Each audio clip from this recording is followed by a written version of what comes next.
یہ قرآن جو ہمارے سامنے موجود ہے، اللہ رب العزت نے وقتاً فوقتاً 23 سالوں میں نبی آخر الزماں جناب محمد رسول اللہ صلی اللہ علیہ وسلم پر روح الامین جناب جبریل علیہ السلام کے توسط سے نازل فرمایا، اور 23 سالوں کے اندر اس کو نازل کرنے کی حکمت یہ تھی، اللہ چاہتا تو تورات موسیٰ علیہ السلام کی توریت کی طرح سے دفعتاً ایک بار میں بھی نازل فرما سکتا تھا، لیکن اس کو مختلف مواقع پر تھوڑا تھوڑا کر کے نازل کرنے کے پس پردہ مقصد یہ تھا کہ لوگ اس کے احکامات پر عمل کریں،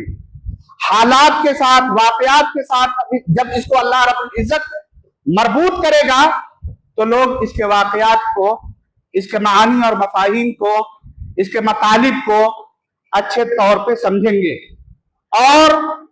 اس کو اپنی زندگی میں نافذ کرنے کی کوشش کریں گے۔ حاضرین کرام، اللہ رب العزت نے قرآن مقدس کے تعلق سے